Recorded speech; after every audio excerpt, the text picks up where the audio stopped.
All right, so today we're diving into a topic that's going to be um, right up your alley as a philosopher. Oh, yeah. The fascinating and sometimes bewildering world of religious diversity. Okay. We're not setting out on some kind of quest to decide, like, which belief system is the best or the most true. Right. Instead, we'll be exploring, the different philosophical and theological approaches people use to make sense of the fact that there are so many different faiths out there. Okay, I'm with you. And we'll be drawing specifically on the perspectives of Christianity and Islam along the way. Gotcha. Buckle up, though, because we're about to tackle some seriously big questions. Oh, I love big questions. Like, can someone genuinely believe that their religion offers the one true path to God while still acknowledging that other people have their own deeply held beliefs that might be completely different? Yeah, that's a good one. And how does a philosopher even begin to approach that conundrum? Well, it is fascinating, isn't it? The whole nature of faith often seems to clash with the idea that there could be multiple equally valid truths. And it's not just about comparing, different religious doctrines. It's about the underlying frameworks people use to reconcile their own beliefs with the existence of other diverse and often conflicting faiths. Exactly. And the Stanford Encyclopedia of Philosophy lays out kind of three main approaches to religious diversity: Okay.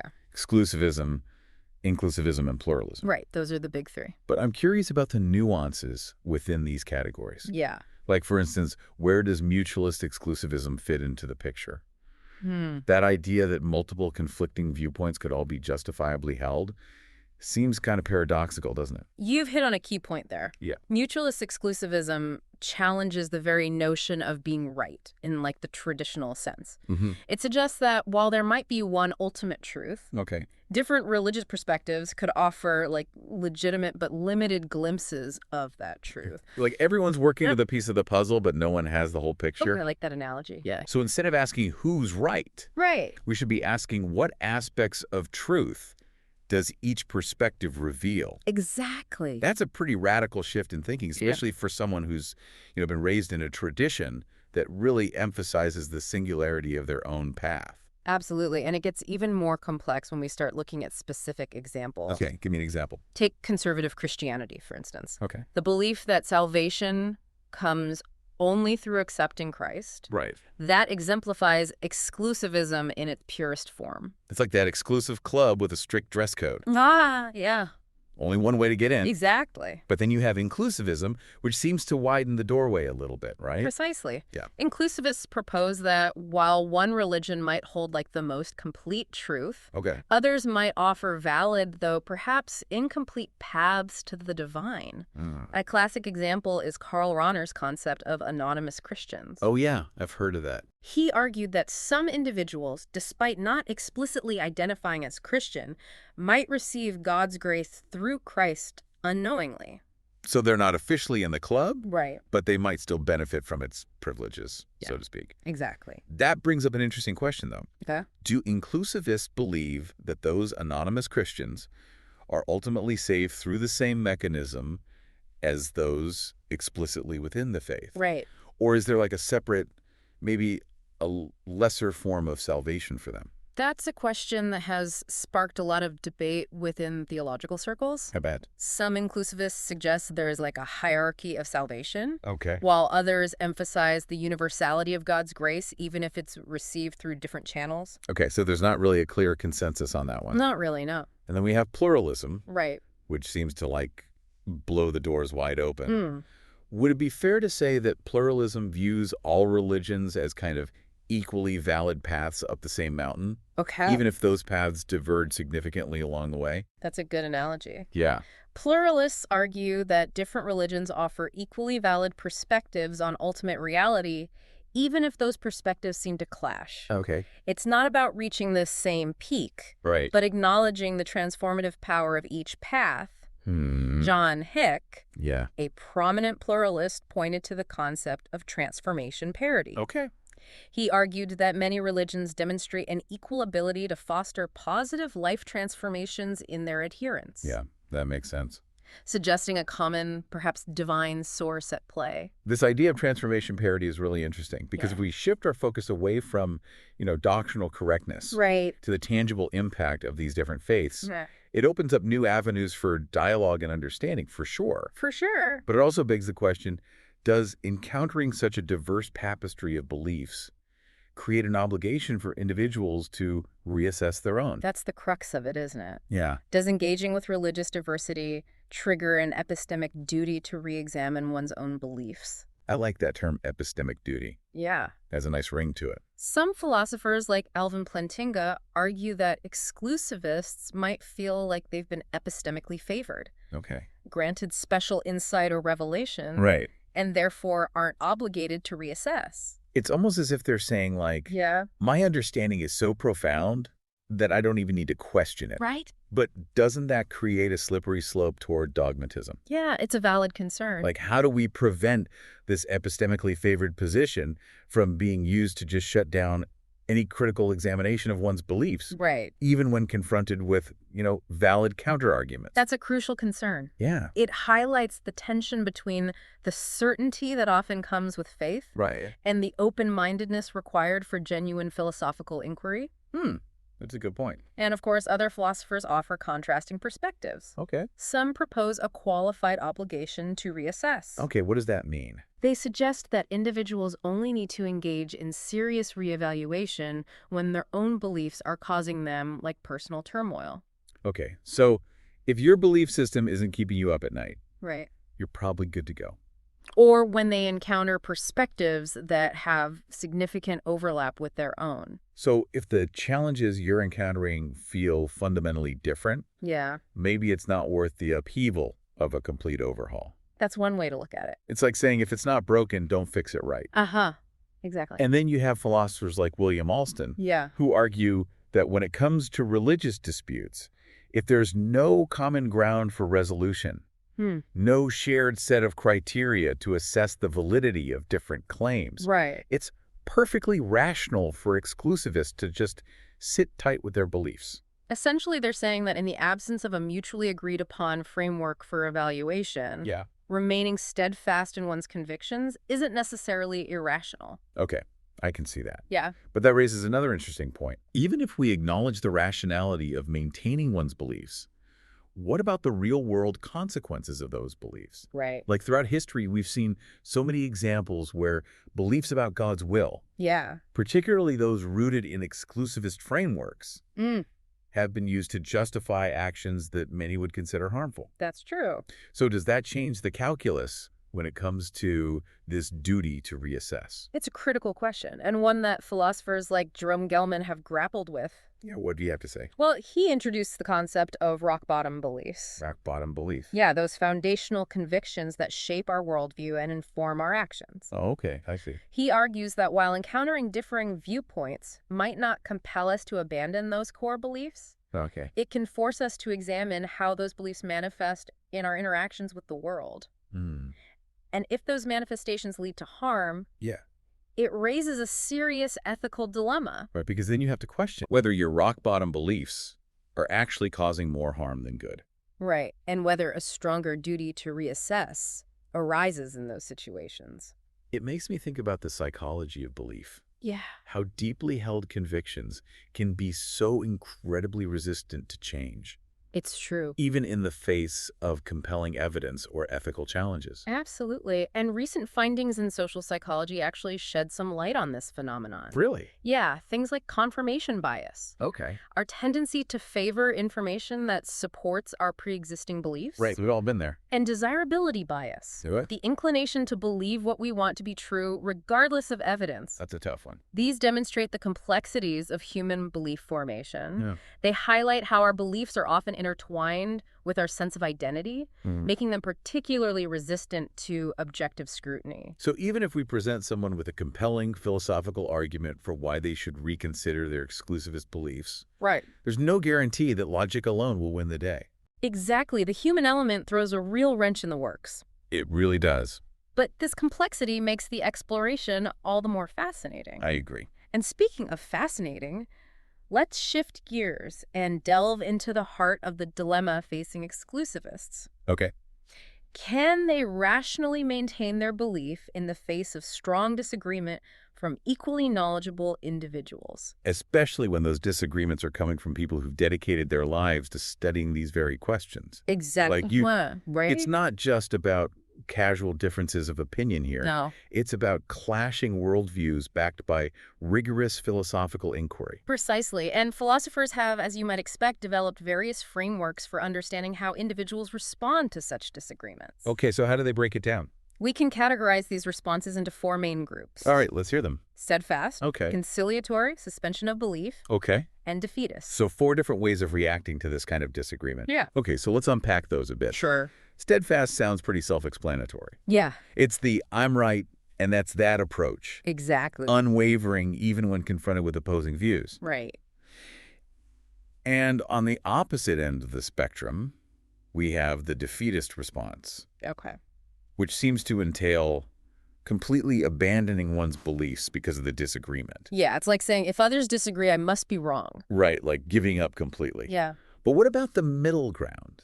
Hmm. The conciliatory and suspension of belief approaches. Okay, so the suspension of belief response is about acknowledging the lack of definitive proof. Okay. Individuals in this category recognize that they don't have sufficient reason to definitively favor their own view over the others. Right. So they essentially put their belief on hold. It's a neutral stance. Exactly. Like saying everyone has valid points, so I'm Yeah. not going to commit to any one perspective right now. It's like pressing the pause button on the belief, Yeah, acknowledging the complexity, and choosing to remain undecided for the time being. I like that. Yeah. And then there's the conciliatory approach, Right. which seems to involve more of a nuanced adjustment rather than a complete halt. Exactly. The conciliatory approach acknowledges the disagreement Okay. and, as a result, reduces confidence in the original belief. So you're not abandoning the belief entirely, Right. but you're holding it with maybe a little more humility, Yeah. a little more openness to the possibility that you might be mistaken. Precisely. So it's like saying, I still lean toward my own perspective, Yeah. but I'm not as certain as I once was. Exactly. And within this category, you mentioned 2 subtypes, Right. the equal weight view and strong conciliationism. Correct. So what distinguishes these approaches? Well, the equal weight view suggests that individuals engaged in a disagreement should acknowledge that both sides have equally compelling evidence, Okay. even if their conclusions differ. So it's about recognizing the intellectual legitimacy of the opposing arguments, Precise. even if you don't ultimately agree with them. Right. That seems to require a significant degree of intellectual humility, It does. especially when you're dealing with beliefs that are so deeply held. Absolutely. Okay. And what about strong conciliationism? Strong conciliationism shares a similar spirit, Okay. but it doesn't necessarily demand that individuals grant equal weight to both sides. Gotcha. Instead, it emphasizes that the mere existence of strong disagreement should significantly reduce one's confidence in their own beliefs. It's about acknowledging the limits of one's own perspective and being open to the possibility of error. So even if you still believe your perspective is more likely to be true, Yeah. you acknowledge that the disagreement itself introduces a level of uncertainty that can't be ignored. Exactly. And that makes me think of philosophers like John Schellenberg and David Silver, Yeah. who argue that exclusivists can't rationally maintain their beliefs in the face of such strong disagreement. Their perspective seems to align with strong conciliationism, It does. if not pushing even further towards suspension of belief, or even a defeatist response. They certainly represent a more skeptical stance. Yeah. Schellenberg and Silver contend that unless an exclusivist can offer justification that transcends their own specific religious assumptions, Okay. what we call non-question begging justification. Non-question begging justification. Yeah. So it has to be a justification that would be persuasive to anyone, Exactly. regardless of their faith commitments. Right. That's a tall order. It is. But as we've seen, every argument seems to invite a counter-argument. Uh-huh. That's true. And in this case, the counter-argument comes from Philip Quinn, Okay. who draws a distinction between pre-Kantian and Kantian understandings of belief. Yes.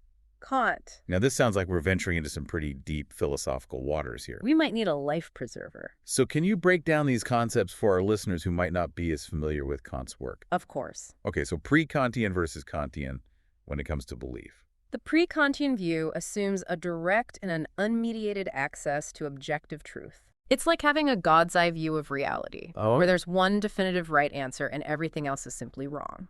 Okay, so very black and white. Very black and white. Right, and what about the Kantian view? The Kantian view acknowledges the inherent limitations of human perception and understanding. Okay. It suggests that our knowledge, even our knowledge of God, is filtered through our individual experiences, Mm-hmm. our cultural contexts, Right. and our own unique ways of making sense of the world. So it's less about claiming to possess the truth. Right. And more about recognizing that our grasp of truth is always shaped by who we are and where we stand. Exactly. That seems to raise some serious challenges for exclusivism, though, It does. which hinges on the idea of one definitive and universally accessible truth. It certainly complicates things. Yeah. Quinn argues that it's perfectly rational to adopt a Kantian approach to religious belief, Okay. particularly when we're confronted with the reality of religious diversity. Right. Because if we accept that our understanding of God is inherently limited and shaped by our own perspectives, Yeah. it becomes more difficult to claim that our particular interpretation is the only valid one. Exactly. But if we're acknowledging that everyone's view of God is influenced by their own unique lens, doesn't that make exclusivism, with its emphasis on a single correct path, virtually impossible to defend? It certainly raises some serious challenges. Yeah. But Quinn's point is that there's a middle ground between rigidly clinging to exclusivism Okay. and completely abandoning belief altogether. So what is that middle ground? He suggests that encountering diverse viewpoints might lead exclusivists to thin their theology. Hold on, thin their theology. Yeah? That sounds intriguing, and I'm definitely going to need some clarification on that one. I figured you might. But I think that's a perfect place to pause for now. Okay. So join us in part 2 of this deep dive, I'll be here. where we'll explore this concept of thinning theology, Uh. along with the fascinating interplay between religious diversity and tolerance. Sounds good. Welcome back to the deep dive. All right, so before the break, we were talking about this idea of thinning theology. Right. It sounds kind of like a theological weight loss program. Haha. I guess you could say that. But seriously, you unpack what that actually means, especially in the context of exclusivism. Think of it this way. Imagine your theological beliefs as like a tapestry, Okay. woven with threads of, various doctrines, interpretations, convictions. Okay, a theological tapestry. I like it. Some of those threads are like thicker, more central to the overall design. Those would be your core beliefs, right? Exactly, the ones you're not willing to compromise on. Okay. And then others are thinner, more peripheral. So they add detail and texture, Right. but they're not essential to the tapestry's structural integrity. Exactly. So thinning theology is about identifying those thinner threads, Right. the ones that might be causing friction or preventing the tapestry from hanging smoothly alongside others. Precisely, it involves modifying or even letting go of beliefs that aren't absolutely essential to the heart of one's faith. So it's a way to find common ground with people who hold different perspectives, Right.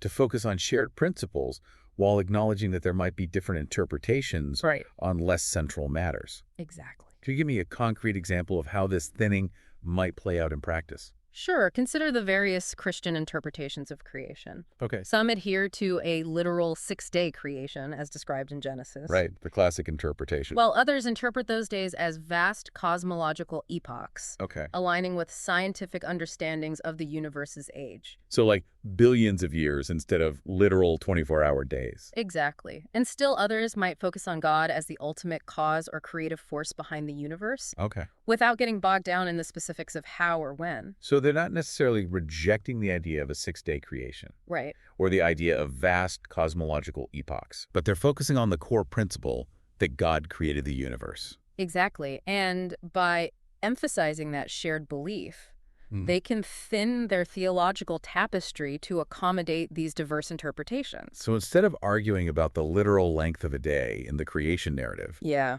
people can focus on that core principle that God created the universe Right. and allow for diverse perspectives on the how and the when. Exactly. That's a pretty profound shift, especially for people who've been taught to view their particular interpretation as the only valid one. It is. But I'm wondering, does thinning one's theology actually resolve the tension between exclusivism and the reality of diverse potentially equally valid beliefs?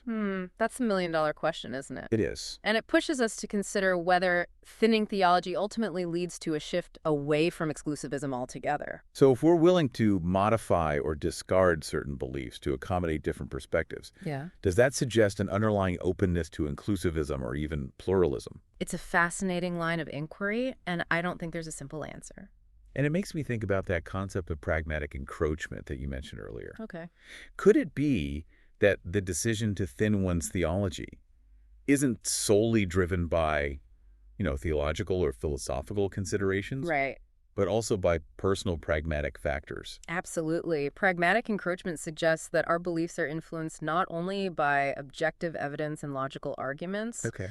but also by the practical implications of holding those beliefs. So how those beliefs actually play out in our lives. Exactly. So you give me an example? Sure, an exclusivist might find that rigidly adhering to their beliefs creates a lot of tension in their relationships, Okay. or hinders their ability to engage with a diverse world. So it's causing problems in their day-to-day life. Right, and this pragmatic pressure could lead them to thin their theology. Not necessarily because they've abandoned their core convictions, Okay. but because doing so allows them to navigate their lived experience more effectively. So it's not just about what we believe to be true in some abstract sense, Right. but also about how those beliefs shape our interactions with the world and the people around us. Exactly. Our beliefs have consequences. They do. And those consequences can, in turn, influence our beliefs. It's a fascinating feedback loop. It really is. This whole discussion about thinning theology and pragmatic encroachment raises another critical question. Okay, what's that? Does acknowledging religious diversity necessarily lead to greater tolerance?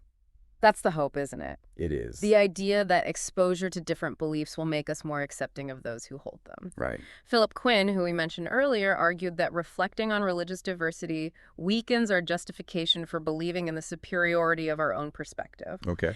And he believed that this weakened justification could and hopefully would lead to increased tolerance. So it's like saying, if I'm not so sure I have all the answers anymore, Yeah. maybe I'll be more open to the possibility that you might have some valid insights as well. Exactly. It's about fostering humility and a willingness to engage with different viewpoints. Even those that challenge our own. Right. But as we've discussed, not everyone agrees with this line of thinking. That's true.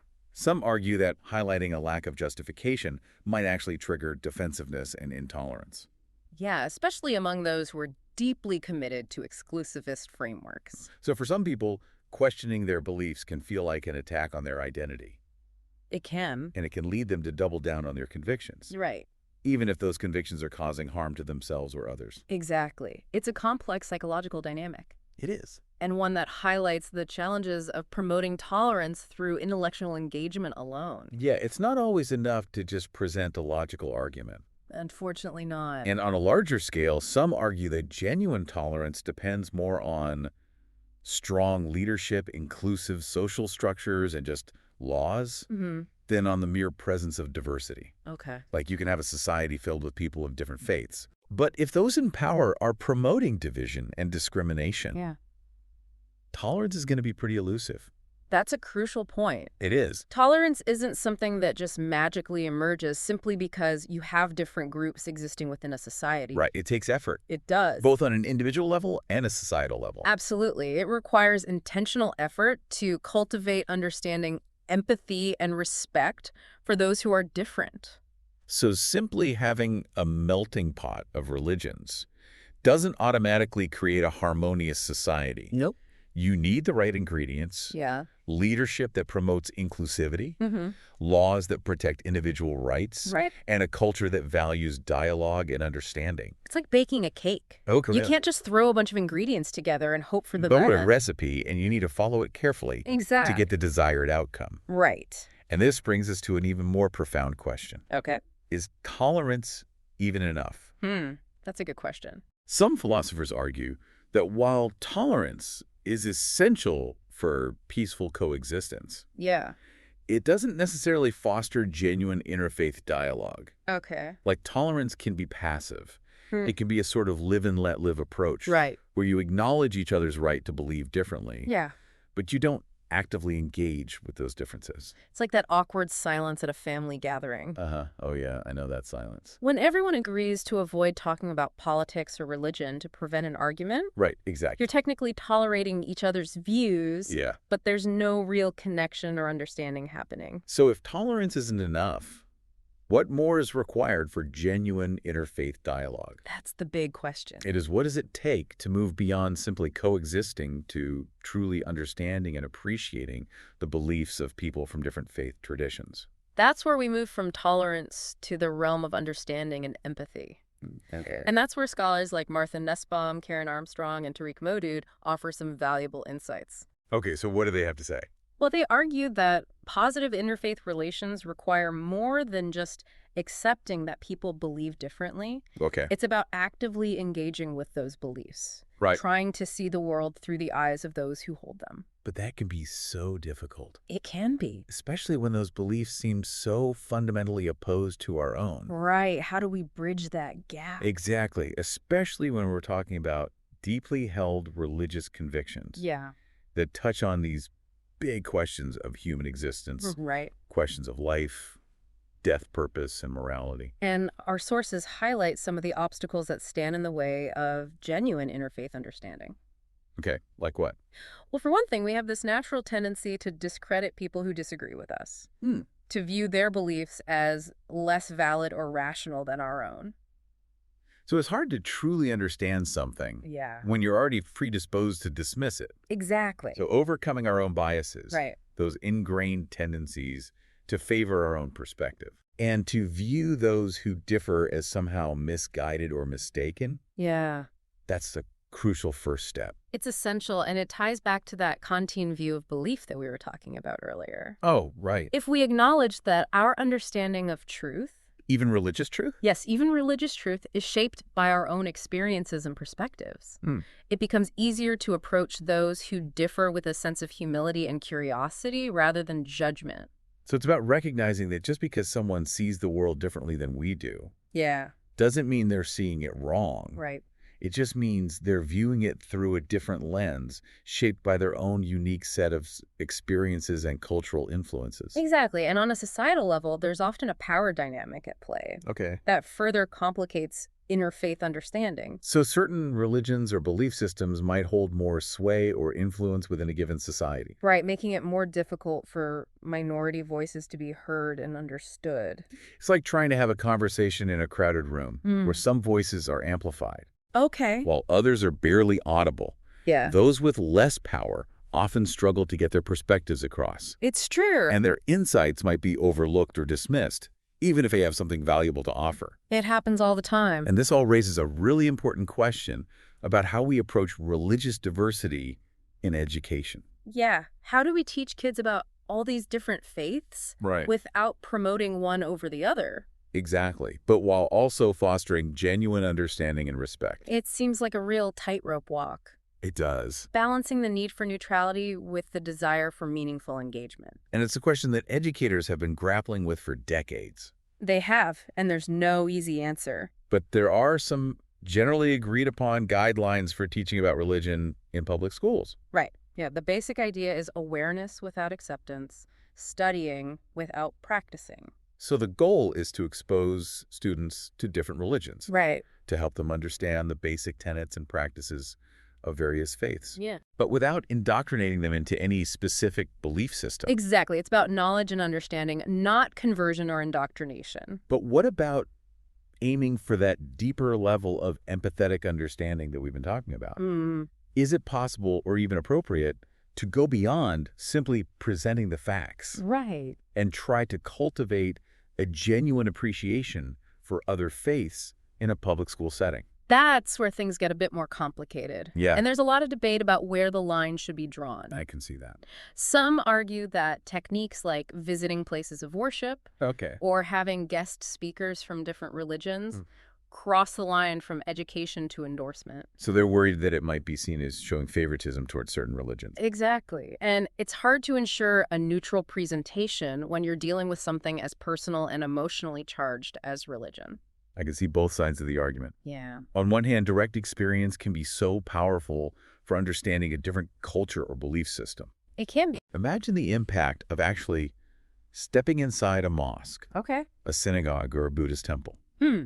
witnessing the rituals and hearing firsthand from those who practice the faith. Yeah. That kind of experience goes way beyond textbooks and lectures. It does. It creates this visceral connection that can really foster empathy and understanding. Absolutely. But on the other hand, it's easy to see how those experiences could be perceived as favoritism Right. or even proselytizing. Especially by those who hold exclusivist views. Exactly. It's a delicate balancing act, It is. and the stakes are high. Yeah. How we choose to educate young people about religious diversity will shape their understanding of the world For sure. and their interactions with those who are different. Right. It's not just about facts and figures. Yeah. It's about cultivating open-mindedness, Yeah. empathy, and respect for difference. Absolutely. And those are essential for a peaceful and pluralistic society. I agree. And that brings us to an even more challenging question. Is it okay for educators to try and instill specific beliefs about religion, even if they're not promoting any one religion in particular? So, like, what kind of beliefs? Like, is it appropriate to teach students that all faiths are equally valid, Okay.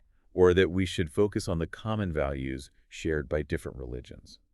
That's a question that has sparked a lot of debate. I bet. And it brings us back to that exclusivism versus pluralism dichotomy. Yeah. Because teaching that all religions are equally valid could be seen as promoting a pluralist worldview, Right. which might conflict with the deeply held beliefs of students and their families. Especially those from exclusivist traditions. Exactly. And it gets back to that question of whether it's even possible to objectively say that all religions are equally valid, given that they often hold such different and sometimes conflicting beliefs about the nature of reality, the afterlife, and the path to salvation. It's a really tough question. It is, how do you reconcile a religion that teaches salvation through Christ alone with one that emphasizes reincarnation or the eightfold path? Right. Can we genuinely say that they're all equally valid paths to the same ultimate truth? It's a question that philosophers and theologians have been wrestling with for centuries. Imagine. And I don't think there's a simple or universally satisfying answer. So what do we do? Well, our sources point to a potential middle ground.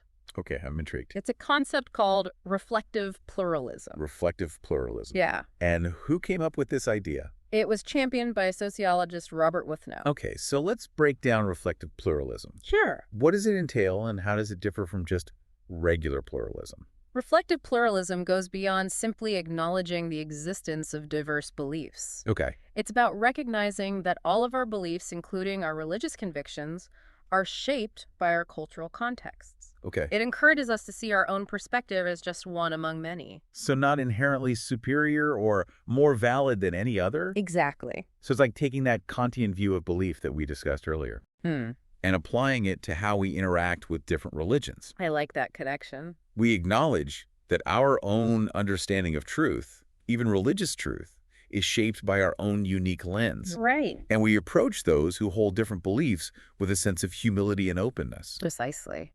And Wuthnow argues that reflective pluralism also involves a willingness to compromise, Okay. to step outside our comfort zones and find ways to relate to people who see the world very differently than we do. It's not about erasing differences or pretending that everyone believes the same thing. Okay. It's about finding common ground, Yeah. building bridges of understanding, and working together to create a more just and compassionate world. That sounds really beautiful in theory. It does. But how do we actually teach something like reflective pluralism, Right. especially in a public school setting where we're supposed to remain neutral on religious matters? It's a challenge for sure. But Wuthnow highlights some of the potential benefits of incorporating reflective pluralism into education. Okay. What are some of the benefits? He suggests that it can help reduce conflict between people of different faiths. Okay. Less conflict. That's always good. It can promote cooperation Okay. and foster a more inclusive and tolerant society. So it's about equipping students with the tools to navigate a world that's increasingly diverse and interconnected. Exactly, a world where they're going to encounter people from a multitude of backgrounds and belief systems. Right. And it's about helping them develop the critical thinking skills, the empathy, and the respect for difference Yeah. that will allow them to engage with those who are different in meaningful and productive ways. I couldn't have said it better myself. But I imagine there are also concerns about this approach. There are. What are some of the potential downsides of teaching reflective pluralism in schools? One concern is that teaching something like all religions are equally valid could undermine the deeply held beliefs of some students and their families. Yeah, especially those from exclusivist traditions. Exactly. It's a valid concern. It is. And it highlights that tension between respecting individual beliefs and promoting a broader message of inclusivity. And it gets back to that question of whether it's even possible to objectively say that all religions are equally valid, Right. especially when they hold such different and sometimes contradictory beliefs about the nature of reality, the afterlife, the path to salvation. And there's also the concern that focusing on common values, Yeah. while well-intentioned, Yeah. might actually lead to a kind of superficial understanding of religion. It could. Like it glosses over the important differences that make each tradition unique and meaningful to its adherents. Right. It's like creating a generic world religion that incorporates bits and pieces from various traditions, Yeah. but ultimately fails to capture the essence of any one faith in particular. So it's a balancing act.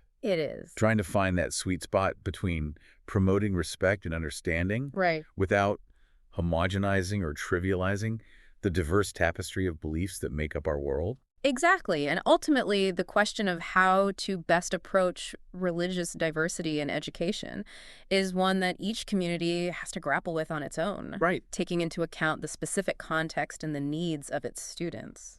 I think that's a good place to leave it for now. Okay. This has been an incredibly thought-provoking discussion. Yes. And it's given me a lot to ponder. I'm glad to hear that. Welcome back to the deep dive.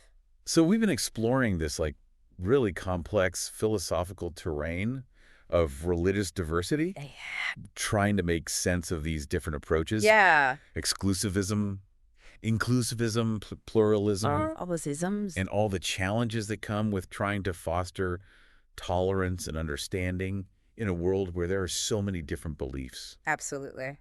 And, as a philosopher, I bet you're no stranger to these kind of thorny questions. Yeah, these are definitely questions that have captivated philosophers and theologians for centuries. For sure. And I think as our world becomes increasingly interconnected, Right. the need for thoughtful engagement with religious diversity just becomes even more urgent. I agree completely. And speaking of urgent matters, Okay. there's one big question that we've kind of danced around a bit throughout this whole deep dive. This question of salvation. Yes, salvation. So many people, yeah. this concept of salvation. Yeah. Whether it's like attaining heaven or reaching nirvana or achieving some other form of ultimate liberation. Right. This is at the very heart of their religious beliefs. It's the ultimate goal for many. It is. And as you might imagine, different religions, Of course. and even different branches within the same religion, Yeah. offer very different answers to the question of who gets saved and how. It's one of the most profound and often contentious issues in religious discourse. I can see that. And it's a topic where those philosophical frameworks we've been discussing, Okay. exclusivism, inclusivism, pluralism, Right. they really come into sharp focus. Okay, so let's dive into those frameworks then, Right. starting with exclusivism. Okay. How does this approach address the question of salvation? So salvific exclusivism, as the name suggests, asserts that salvation is exclusive to those who adhere to a particular set of beliefs and practices. Okay, so it's like there's one key that unlocks the door to eternal life. Exactly. And if you don't have that specific key, you're out of luck. That's the basic idea. Yeah, no spare keys or master keys allowed. That's a pretty strict entry policy. Very strict. Can you give me some examples of how this plays out in different religions? Sure. In Christianity, for example, exclusivists often emphasize the belief that salvation is only attainable through accepting Jesus Christ as one's savior, Okay. repenting of one's sins, and being baptized. Right, the classic Christian formula. Exactly. And in Islam, the emphasis is on believing in Allah as the one true God, Okay. adhering to the teachings of the Quran, Right. and practicing the 5 pillars of Islam. Okay, so very specific requirements in both cases. Very specific. But what about those who've never even heard of these religions? Or those who lived in different times or cultures before these specific faiths emerged? Yeah. Are they just out of luck? That's a question that has generated a lot of debate and various theological interpretations, I bet. even within those exclusivist frameworks. So what are some of the different ways they try to address that question? Well, some believe in predestination, Okay. the idea that God has already predetermined who will be saved, Right. regardless of their earthly knowledge or actions. So it's already decided before you're even born. In that view, yes. Okay. Well, Others suggest that everyone will have the opportunity to hear and respond to the message of salvation, okay. even if it's after death. So like a second chance in the afterlife. Yeah, some believe in that possibility. And are there other views? Still others believe that God will judge each person fairly, taking into account their circumstances Okay. and the opportunities they had or didn't have to encounter the truth. So it's not a one-size-fits-all kind of judgment? Right. In that view, God takes into account the individual's specific situation. Okay, so even within exclusivism, Yeah, there's some recognition that the question of salvation isn't always black and white. that's right. There's room for nuance and interpretation, even when that core principle of a single path to salvation remains central. Okay, that makes sense. But what about inclusivism? Okay. How does that perspective approach the question of who's in and who's out, so to speak? Well, inclusivism, as we talked about earlier, offers a slightly wider doorway to salvation Okay. while still maintaining the belief in one true religion. Right. Inclusivists acknowledge that individuals outside of that specific faith might still attain salvation. So it's like there's a VIP section in the afterlife, Okay. but a few select individuals from general admission might get bumped up based on certain criteria. Uh-huh. Yeah, something like that. Okay, and what are some examples of inclusivist thinking? Well, Karl Rahner's concept of anonymous Christians is a classic example. Right, we touched on that earlier. Yeah, he proposed that individuals who live virtuous lives Okay. and follow their consciences, even if they don't explicitly identify as Christian, Right. might unknowingly be recipients of God's grace through Christ. So even though they're not following the official rules, their good deeds and sincere seeking, Right. even if it's directed toward a different conception of the divine, Right. might still count in the grand scheme of things. That's the idea. But like with exclusivism, Yeah. I imagine there's a spectrum of views within inclusivism as well. Absolutely. Some believe that only the one true religion offers a fully valid path to salvation, Okay. while others are more open to the possibility that other faiths might provide partial or imperfect paths. So again, that question of how saved is saved enough. Yeah, that question keeps coming up, doesn't it? It does, and as we move into the realm of pluralism, Right. I imagine that question becomes even more complex. It certainly does. Pluralism, with its emphasis on multiple valid paths to the divine, takes a radically different approach to the question of salvation. So tell me about that approach. It's not about finding the one right answer, All right. but recognizing that different religious traditions offer equally legitimate ways to connect with ultimate reality, however that reality is conceived. So we're back to that mountain analogy. Different paths, all leading to the summit. Okay. And in this case, the summit represents salvation or ultimate liberation. Exactly. And how does John Hick fit into this pluralistic understanding of salvation? Well, Hick argued that if the ultimate goal of religion is transformation, Okay. becoming a better, more compassionate, more enlightened person, Right. then many religions show evidence of being equally capable of producing that transformation. And so it's not about adhering to a specific set of doctrines or performing certain rituals. Right. It's about the inner transformation that those beliefs and practices facilitate. Precise. It's about the fruit that the tree bears, not the specific species of the tree. That's a beautiful way to put it. Thank you.